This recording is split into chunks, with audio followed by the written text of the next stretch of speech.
Ini cewek jahat nggak sih? Jadi kemarin anime Kekkon Surute Hondo desu ka akhirnya selesai juga. Dan dari banyaknya lika-liku pernikahan yang ditunjukkan dalam animenya, aku merasa ada satu topik yang menarik untuk dibahas. Sebuah fakta mutlak yang kayaknya kejam jika kita bicarain terang-terangan. Yuk kita bahas. Topik ini muncul di episode 8 di mana teman kerjanya si MC yaitu Konda mengutarakan keinginannya untuk segera menikah. Di sini ia curhat kalau walaupun dia pengen nikah tapi ia juga sadar tentang keadaan fisiknya.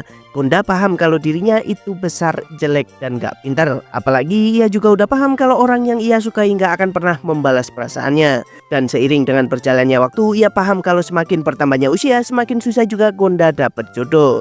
Itu kenapa salah satu cara yang ia lakukan untuk cari jodoh adalah dengan mengikuti aplikasi jodoh ataupun biro jodoh. Nah, di sini ia bertemu dengan banyak cewek random. Ia dijodohkan dengan berbagai macam wanita yang kepribadiannya mencurigakan, membuat dirinya makin pesimis dalam mencari jodoh. Untungnya ada satu fitur dalam biro jodoh tersebut yang dapat mengelompokkan orang dengan minat yang sama ke dalam suatu grup, membuat mereka bisa bertemu dengan yang sehobi. Mempertemukan Konda dengan Kaori, seorang wanita yang jika kita lihat dari percakapannya merupakan teman lama seperwibuan Konda semasa SMA. Nah, singkat cerita, mereka bertemu dan berkencan seharian, dan dalam pengalamannya ini Konda benar-benar merasa bahagia. Ia senang karena pada akhirnya ada wanita yang sefrekuensi dengan dirinya. Apalagi Kaori menampakkan effortnya untuk berusaha lebih dekat dengan Konda. Dan karena Konda nggak pernah mendapat treatment sebaik ini, tentu dia langsung jatuh hati pada Kaori. Konda langsung memantapkan dirinya untuk menikahi Kaori setelah mengenalnya kembali selama beberapa waktu. Dengan treatment baik yang ia dapatkan, ia merasa kalau Kaori bisa untuk mewujudkan keinginannya dalam membangun keluarga bahagia.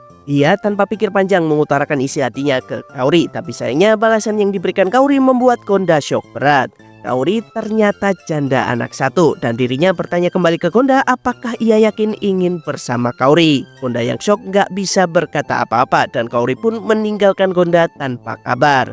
Di sini Konda sebenarnya nggak ada masalah sama status Kaori, tapi sayang reaksi kagetnya membuat Kaori meninggalkan Konda, membuat Konda tenggelam dalam penyesalan. Ia merasa bersalah karena telah mengecewakan Kaori yang berharap padanya. Setelah kejadian ini, Konda memikirkan kembali esensi dari pernikahan dan spoiler alert, setelah beberapa waktu mereka kembali menjalin hubungan dan berakhir menikah di ujung perjalanannya.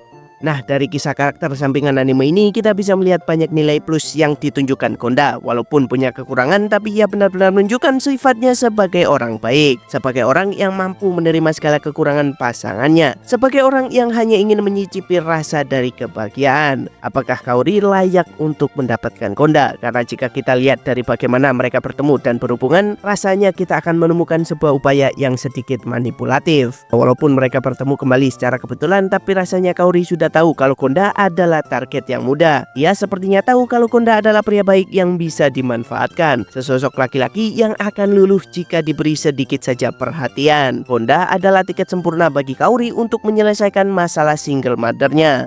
Itu kenapa dalam episode 8 yang terlihat benar-benar berusaha untuk membentuk hubungan adalah pihak wanita. Ia merasa Konda adalah pilihan tercepat untuk mencapai jalan keluar. Apalagi Kaori juga rasanya menanamkan sebuah figure yang menunjukkan anaknya beserta dengan kehadiran temannya di kemudian hari. Walaupun mungkin Kaori juga ada perasaan menyesal ke Konda, membuat mereka nggak bertemu dalam beberapa waktu. Meskipun dalam cerita ini sang autor sepertinya benar-benar ingin menjodohkan dua karakter ini, karena kelanjutan hubungan mereka berjalan seperti dipaksa oleh takdir. Konda adalah laki-laki yang baik. Ia merupakan pria yang mampu menerima semua kekurangan pasangannya. Kekurangannya dalam fisik ini membuat ia tak bisa untuk meraih kebahagiaan dengan tangannya sendiri. Orang seperti Konda akan selalu menjadi prioritas terakhir dalam kisah cinta. Mereka baru akan dicintai kalau pasangannya melihat sesuatu yang bisa diambil dari karakter ini. Akan dicintai kalau ada sesuatu yang dibutuhkan dari orang ini. Walaupun mungkin Kondanya sendiri nggak mempermasalahkan hal itu, karena pada akhirnya ia bisa memulai kehidupan bahagia bersama pasangannya meskipun hanya dianggap sebagai pelarian semata.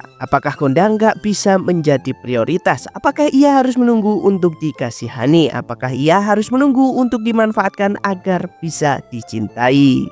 Oke, itu aja yang ku omongin kali ini. Gimana menurut kalian? Kalau ada kritik, saran, atau sanggahan, tulis saja pendapat kalian di kolom komentar.